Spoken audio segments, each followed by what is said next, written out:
Welcome class plus one. Class plus one, as we know that we are going with the exercise number 9.3. So number of terms of the GP series. GP series हमने start किया था कल, ठीक है। उसके related कुछ questions कर रहे हैं। कल मैंने आपको बताया था कि GP सीरीज़ का फॉर्मूला जो है वो क्या होता है, ठीक है। सम ऑफ n टर्म्स का मैंने फॉर्मूला बताया था कि Tn अगर हम लिखना है कि n टर्म्स का क्या फॉर्मूला मैंने बताया था, ARn-1, ठीक है। इसी के बेसिस पे हम सारे क्वेश्चंस कर रहे हैं, ठीक है। तो देखो यहाँ पे लिखा कि 4th 17th क्वेश्चन बता रही हूँ NCERT बुक का, ठीक है। So if the 4th 10th and 16th term of the GP are x, y and z। देखो उन्होंने कहा कि 4th टर्म x के इक्वल है, ठीक है, 10th टर्म y के, 16th टर्म z के। पहले लिख लेते हैं, ठीक है। देखो x किस 4th टर्म है ना, 4th टर्म यानी कि T4 x के इक्वल है। तो T4 को आप कैसे लिखोगे? मैंने आपको बताया कि जितनी टर्म होती है AR की पावर उतनी एक कम हो जाती है, ठीक है ना। जैसे मैंने आपको कल बताया nth टर्म लिखना तो एक कम आता है, तो यहाँ पे अगर T4 लिखना तो AR3 आएगा, ठीक है। और इसी तरीके से यहाँ पे गिवन है 10th टर्म यानी कि T10 which is equal to y which is equal to, अगर T10 लिखना तो मैं क्या लिख सकती हूँ, AR9 लिख सकती हूँ, ठीक है। नेक्स्ट देखो अगर 16th टर्म लिखनी है T16 which is equal to z which is equal to AR16 term है, तो यहाँ पे क्या आएगा 15, ओके। अगर हमें प्रूफ करके दिखाना कि x y z are in GP, x y z क्या है, वो कहते हैं कि प्रूफ करके दिखाओ ये वाले जो x y z हैं वो GP में है, ठीक है। तो देखो मेरी बात सुनो, अब मैं आपको ना एक बात यहाँ पे बता देना चाहती हूँ कि कोई भी 3 नंबर GP में कब होते हैं, कोई भी 3 नंबर GP में कब होते हैं। ये देखो एक कंडीशन है, ये आपको थोड़ी सी लर्न करनी पड़ेगी। देखो मैं अगर मान लूँ मेरे पास ये 3 नंबर है, मैंने ये प्रूव करना है कि ये 3 नंबर GP में है, तो क्या क्या क्या कंडीशन हो सकती है। कोई 3 नंबर GP में तब होते हैं जब उनका क्या होता है, कॉमन रेशो सेम होता है। अगर इनका मैं कॉमन रेशो सेम निकालूँ तो ये क्या आएगा, y/x, ठीक है, इज इक्वल्स टू z/y। ये सेम आना चाहिए, ये कॉमन रेशो है ना। This is the condition for the GP, any GP होने के लिए ये कंडीशन होनी चाहिए, ठीक है। यानी कि क्या है, y² इक्वल टू xz, ठीक है, y² equal to xz, okay. So देखो ये this is the condition for the any 3 numbers to be in GP। This is the condition, ये कंडीशन होती है कोई भी 3 नंबर GP में होने की, ठीक है। तो ये कंडीशन मैं आप यहाँ पे अप्लाई कर रही हूँ कि x y z will be in GP। ये GP सीरीज़ में तब होंगे अगर ये कौन सी कंडीशन सेटिस्फाई करते हुए y is equals to x z, वो इसके अकॉर्डिंग मैंने बताया कि इनकी कॉमन रेशियोज जो हैं वो सेम होती है, उसके अकॉर्डिंग y इसके इक्वल टू एक्स जेड आ, ठीक है। अगर तो ये कंडीशन सेटिस्फाई करते हुए तो मैं बोल दूँगी कि हाँ जी x y z GP में है। अब यहाँ पे सिंपली आप ये कंडीशन को हमने सेटिस्फाई कराना ना, मतलब y और x z की वैल्यूज़ मुझे गिवन है, मैं यहाँ पे पुट कर दूँगी। अगर left hand side right hand के इक्वल आ गई then we can say that कि x y z क्या है, GP में है। तो y की अब वैल्यू क्या है, AR9, अब इसका स्क्वायर, x की वैल्यू है AR3, z की वैल्यू है ये वाली AR15, ओके। तो देखो ये आ गई A², R की पावर आ गई 18, यहाँ पे भी A², R की पावर देखो 3 है, 3 15 के साथ यहाँ पे मल्टीप्लाई नहीं होना, ऐड होता है बेटा, ठीक है। बेस सेम हो तो पावर्स ऐड होती हैं, तो R की पावर भी 18। तो हम लिख सकते हैं left hand side right hand की इक्वल आ गई है, यानी कि ये कंडीशन ट्रू है, ये कंडीशन ट्रू है, ठीक है ना। ये मैंने left hand side right hand की इक्वल आ गई, ये कंडीशन ट्रू है। Then we can say that कि x y z are in AP, are in AP नहीं सॉरी GP, ठीक है, x y z are in GP, okay. देखो यहाँ पर ये GP में अभी नहीं थी, मैंने यहाँ पे प्रूफ किया उसको कि ये इस कंडीशन के अकॉर्डिंग सारी वैल्यूज़ को पुट किया, पुट करने के बाद लेफ्ट हैंड राइट हैंड की इक्वल आ गई है। इसी के accordingly I can say that कि ये वाली ये दोनों चीज़ें जो हैं इस कंडीशन को सेटिस्फाई करती हैं, and then x y z are in GP, ठीक है जी। The next question is the 22nd question from your NCERT book. If the pth, qth and rth term of the term are in GP and R A B C, prove that, इस चीज़ को prove करके दिखाना है, ठीक है। तो देखो ये सम कैसे करेंगे, इजी है ये सम, थोड़ी सी कैलकुलेशन करनी पड़ेगी।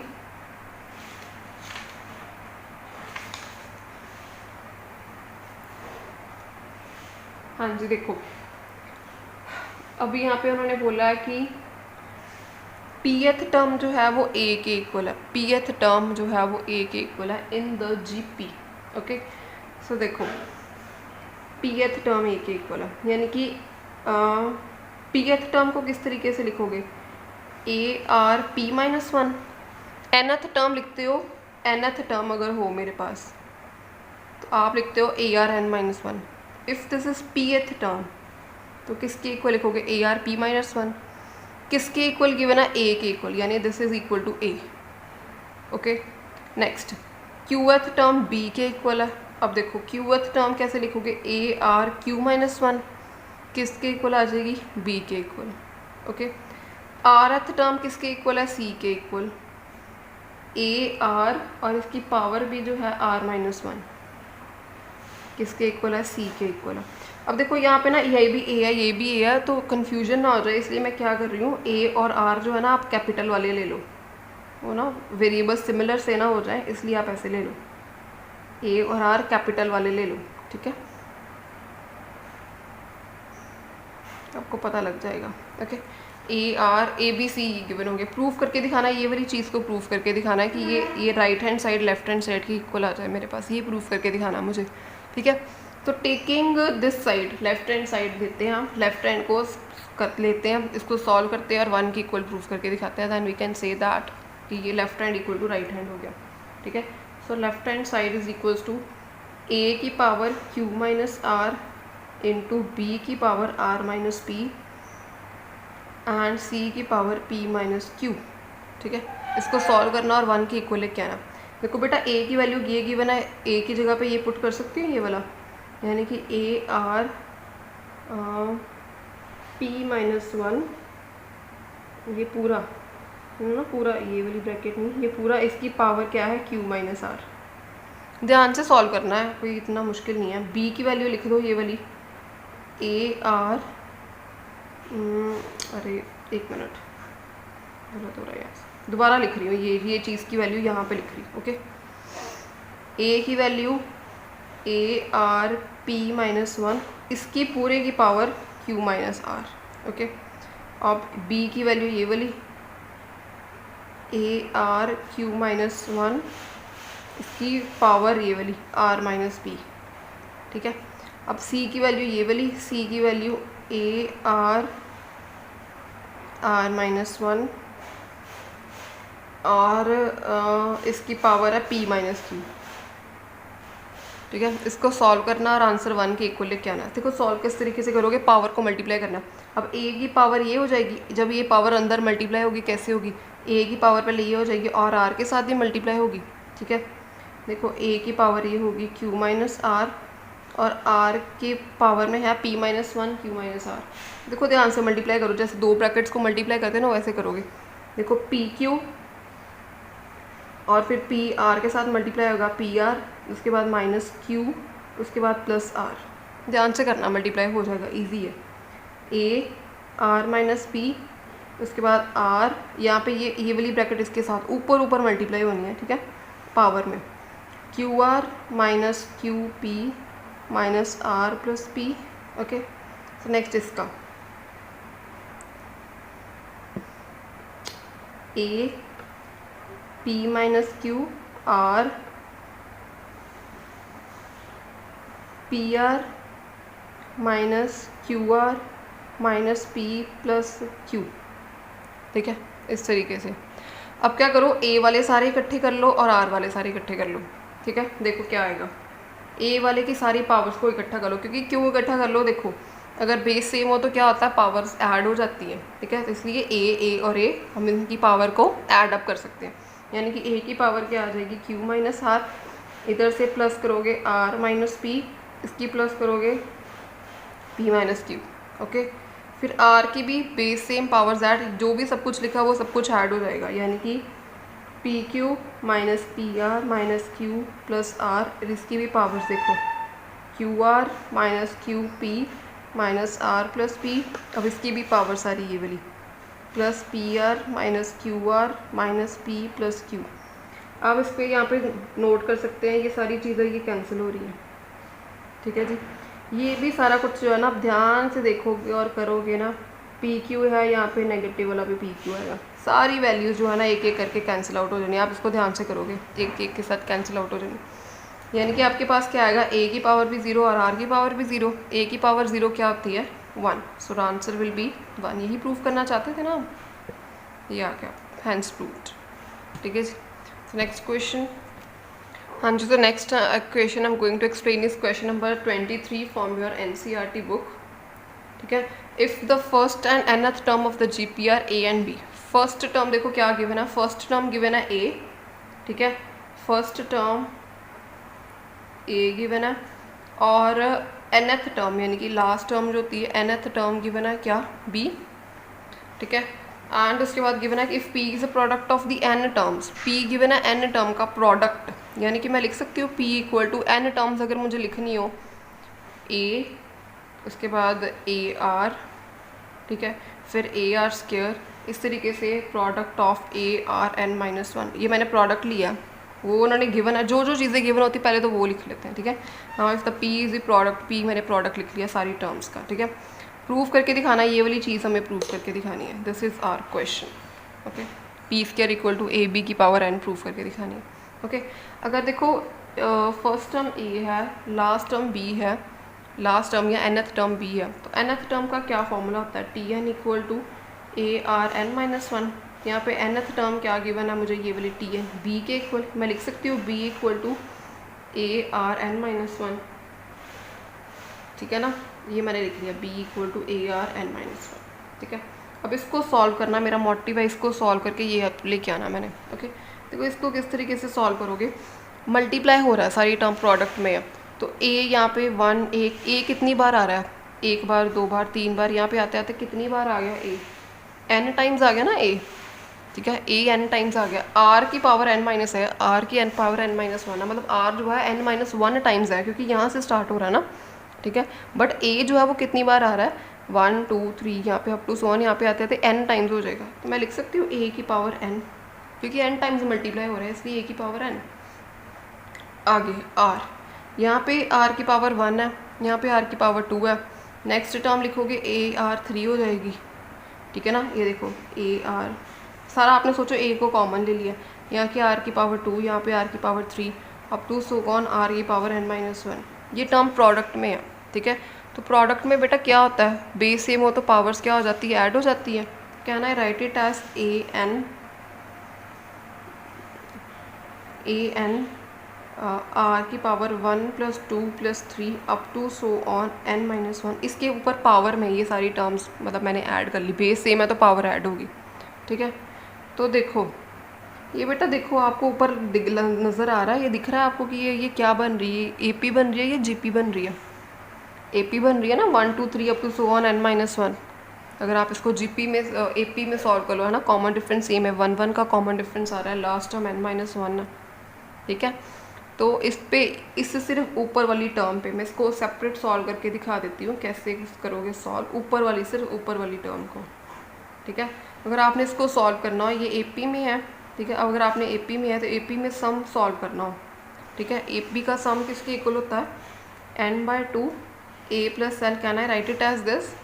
ठीक है ना, तो n कितना है, यहाँ पे कितनी नंबर ऑफ टर्म्स हैं, n-1 टर्म्स है टोटल, तो क्या आएगा n-1/2, a कितना है 1, l कितना है ये वाला n-1। ओके, सो कितना आ गया n-1/2, 1 और 1 कैंसिल, यहाँ पे n। ठीक है ना, यानी कि मैंने इसका सम करके, ये मैंने साइड में आपको सेपरेट सॉल्व करके दिखा दिया है, यानी कि इसका सारे का सम करके कितना आया मेरे पास, n × n-1/2। ओके, ठीक है, अब मेरे पास p की ये वैल्यू आ गई, मुझे यहाँ पे क्या चाहिए, p का स्क्वायर चाहिए। मैं क्या करने लगी, इसका स्क्वायर कर दूँ, जो चाहिए होता वैसे कर देते हैं हम। ठीक है, तो स्क्वायर कर दूँ, इसका p का स्क्वायर हो गया, इधर भी स्क्वायरिंग हो जाएगी। ठीक है, तो यहाँ पे अगर n है तो यहाँ पे क्या हो जाएगा, 2n हो जाएगा, है ना, स्क्वायरिंग हो रही है, पूरी पूरी स्क्वायर हो रही है। तो यहाँ पे 2 के साथ डिवाइड है, इसको 2 के साथ मल्टीप्लाई करूँगी तो 2 कैंसिल आउट हो जाएगा। ओके, तो क्या रह गया, n-1, इस तरीके से रह गया। ओके, तो देखो आगे क्या कैसे करना है, p² इक्वल टू, अभी भी मैं अपने रिजल्ट पे नहीं पहुंची हूँ। ठीक है, अभी बी मुझे ये ए या मुझे बी की वैल्यू चाहिए। बी इसमें बी कैसे आएगा? यहाँ पे तो मुझे दोनों ए मिल रहे हैं, ठीक है। अब मैं बी कहाँ से लेके आऊँ? देखो बी की वैल्यू है ये वाली ARn-1, ठीक है, ARn-1 है, ठीक है। तो ये देखो ये आर है बेटा, ए नहीं आर है, ठीक है। तो देखो यहाँ पर अगर इसको मैं ऐसे कर दूँ a इंटू AR की पावर n-1 इसकी होल पावर n, ठीक है। ये देखो ये मैंने पता कैसे किया, ध्यान से देखो, ध्यान से। ये a की पावर 2n थी ना, इसको मैंने क्या लिख लिया, a की पावर n इंटू a की पावर n, ठीक है, स्प्लिट अप कर लिया। और यहाँ पे r है, r की पावर n इसके साथ n-1, ठीक है। तो अब क्या किया मैंने, इन सारे में से मैंने क्या किया, इन सब में से मैंने n को कॉमन ले लिया। इन सब में से, तीनों में से n, इसमें भी n है, इसमें भी n है, इसमें भी n है, इसको कॉमन ले सकती हूँ। अगर इसको मैं कॉमन लूँगी यहाँ पे तो क्या बच जाएगा, यहाँ पे a बच जाएगा, यहाँ पे ARn-1 बच जाएगा और इसकी पावर n हो जाएगी। वही लिखा मैंने यहाँ पे भी, ठीक है ना। अब can I write it this, ये वैल्यू को मैं b लिख सकती हूँ, मेरे पास रिजल्ट है यहाँ पे, ठीक है। तो p² equal to a into b और इसकी पावर क्या आएगी यहाँ पे n। यही मैंने यहाँ पे प्रूव करना था, ठीक है। ध्यान से करना, स्प्लिटिंग करनी है, उसको ध्यान से देख लो बस एक बार, ठीक है। So next I am going to explain is the question number 9 from your miscellaneous exercise.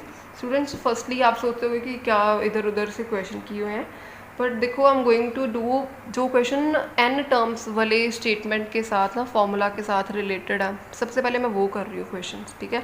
इसलिए मैं मिक्स कर करके जहाँ से मुझे क्वेश्चन लग रहा है तो मैं वो ले रही हूँ। तो this is the question number 9 from your miscellaneous exercise, ठीक है। तो the first term of the GP is 1, first term GP की 1 है, यानी कि a की वैल्यू 1 गिवन है। The sum of the third term and fifth term is 90। Third term और फिफ्थ टर्म का सम क्या गिवन है, 90 गिवन है मुझे। Find the common ratio of GP, R की वैल्यू फाइंड करनी है मुझे, कॉमन रेशियो की वैल्यू फाइंड आउट करनी है मुझे, ओके। तो देखो सिंपल है ये भी, T3 प्लस T5 है, यहाँ पे T3 प्लस T5 क्या लिख सकती हूँ, AR2 plus AR4 equal to 90, ये लिख सकती हूँ, है ना। अब आपको पता लग गया क्या होगा, a की वैल्यू 1 गिवन है, पुट ओवर हेयर a की वैल्यू 1, क्या रह जाएगा, R² plus R4 equal to 90, ठीक है। इसको मैं ऐसे लिख लूँ, R4 plus R2 minus 90 equal to 0। ये आप कुछ लग रही है, क्वाड्रेटिक वाली चीज़ लग रही है? अगर नहीं लग रही तो मैं फिर भी एक बार बना के दिखा देती हूँ। यहाँ पे क्या करो, अगर आपको अभी भी क्वाड्रेटिक नहीं लग रही है, ठीक है, अगर आप कहोगे कि नहीं क्वाड्रेटिक में तो x की पावर 2 होती है ना, तो आप ऐसे कर लो। सॉल्व हम इसको क्वाड्रेटिक के तरीके के साथ ही करेंगे, पर थोड़ा मेथड डिफरेंट है। Put R² equal to x कर लो, R² को x पुट कर लो यहाँ पे, ठीक है। अगर R² x के इक्वल है तो यहाँ पे R4 है, यानी कि क्या आ जाएगी x², ठीक है। R² कितना पुट किया है, x, ठीक है, माइनस 90 इक्वल टू 0। अब क्वाड्रेटिक है ये, ठीक है, अब क्वाड्रेटिक है। अब सिंपली क्वाड्रेटिक इक्वेशन को सॉल्व करो, ठीक है, और देखो क्या आंसर आता है आपके पास, फिर देखते हैं आर की वैल्यू निकालते हैं। यहाँ पे देखो इसको सॉल्व करोगे, सॉल्व इस तरीके से कर लो, फैक्टराइजेशन कर लो या क्वाड्रेटिक फॉर्मूला लगा लो, कुछ भी लगा सकते हो, ठीक है। तो x² ये कर लो, 10x माइनस x,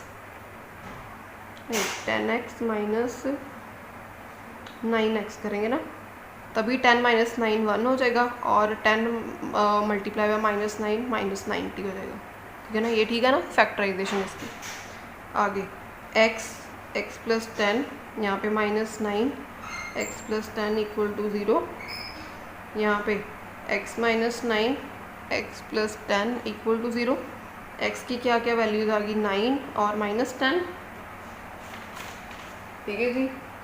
अब माइनस 10 वाली वैल्यू को रिजेक्ट कर दो, नेगेटिव वैल्यूज़ नहीं लेनी है। नेगेटिव क्यों नहीं लेनी है, क्योंकि बेसिकली x जो है वो किसके इक्वल है, R² के इक्वल है, x इक्वल टू R²।